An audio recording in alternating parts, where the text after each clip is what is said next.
Hi, my name is Victoria. Welcome to my YouTube channel, where today we will be reviewing Shadow and Bone by Lee Bardugo. So let's just get right into it. So I somehow managed to read this book in 4 days, even though usually it takes me like a solid month to get through a book of about this length.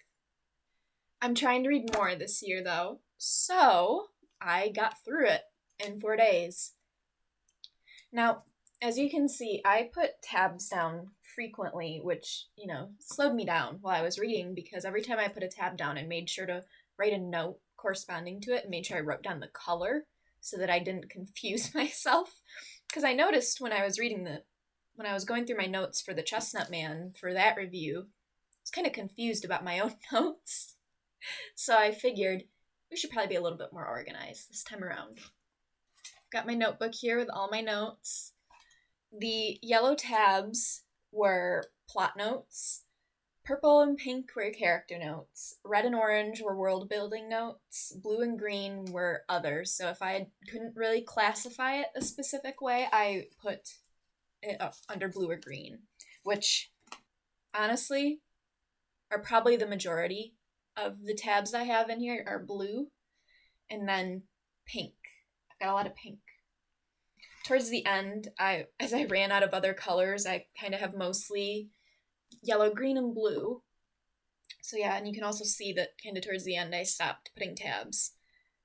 So let's get into it. This is the first book of hers that I have ever read. I have Ninth House on my bookshelf. I got it through Book of the Month probably sometime in 2019 is my guess. It's been on my shelf for a while, and I have a tendency to buy other books to read before I read the ones that have been on my shelf for years. It's just how it works, apparently. She's a talented writer, not denying that. I think Shadow and Bone, though, was your kind of predictable, run-of-the-mill YA fantasy story. What I mean by that is you had your classic orphaned hero with a long-awaited and unique power. You had your classic evil villain who is dressed all in black, but he's also really, really hot. So at first you're like, is he the villain? He's hot. He can't be the villain. Hot people aren't villains. Speaking of the Dark Lady, every time he was in a scene, all I could picture is this picture of Kylo Ren. That's all I could picture. And it would crack me up every time. I don't know why. So I guess that would make Alina the Rey of this book. Moving on. I'm not really going to go super in-depth. I'm not going to read down through every single one of my notes because I have 6 pages of notes, which I adapted into the script for this video, because I actually wrote a script for this video. So if you see me looking down, I'm looking at my script. There will be spoilers in this review, so if you don't want spoilers for Shadow and Bone, I suggest you click off the video now, because I'm not going to give another spoiler warning. So I liked the world in this book. I liked the idea of basing it off of Russian influences, and I believed in the Q&A in the back of this book it was strictly Imperial Russia that she was inspired by, which I think is cool because it's usually medieval Europe that you see as the inspiration for a lot of fantasy stories. That being said, though, I did see some reviews on Goodreads pointing out some of the flaws with the world building as far as the Russian influences. In these reviews, people who are more familiar with Russian culture pointed out some of these flaws. As far as the Russian influences were concerned, I think some of the biggest things I saw were people pointing out that Russian words that were used in the story were inaccurate, which, I mean, I don't know that much about Russian culture, so I can't really comment on it. I can't comment on the accuracy of it. I'm not gonna try to comment on the accuracy of it, though I will say it is difficult to adapt modern, real world cultures and stuff into a book perfectly.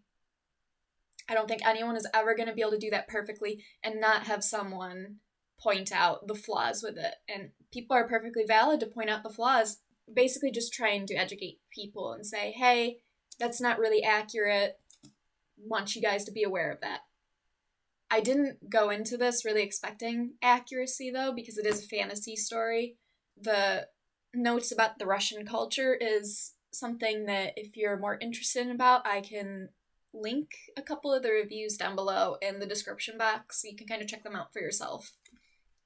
This was one of my biggest gripes with the world building of Shadow and Bone, was the handling of the Shuhan and the Ferdins, I think it's pronounced. I'm gonna say Ferdins. If it's incorrect, just let me know. I don't know. There's no pronunciation guide, so I have no idea if it's actually pronounced that, but we're gonna go with Ferdins. They were reduced to your cookie cutter fantasy villains. I don't remember ever learning why they're at war with Ravka, or why they're attacking Ravkans, or why they want to kill Alina.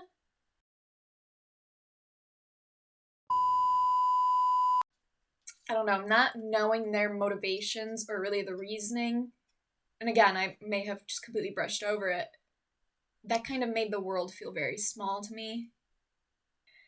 So basically all I know about the Shuhan and the Ferdins is that they're foreign and they're violent.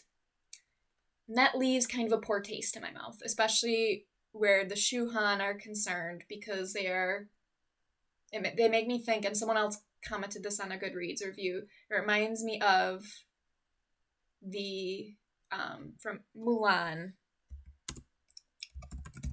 I don't want the 2020 Mulan, I want 1998, there we go. The Huns. They reminded me, from what little we knew about them, they reminded me of, like, the Huns. Perhaps in later books their cultures are fleshed out more. I don't know. From what little we got here, I don't have high hopes. I don't know. Going back to the beginning of the book is really boring.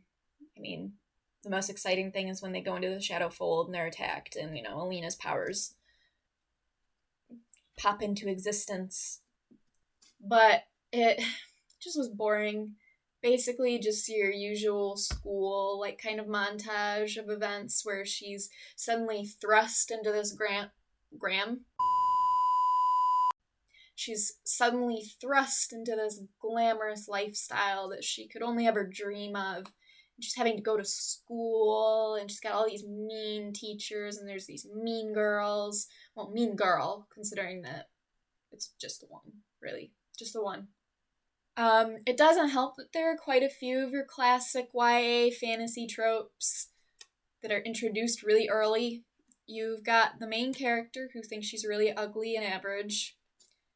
There's nothing special about her as far as she's aware.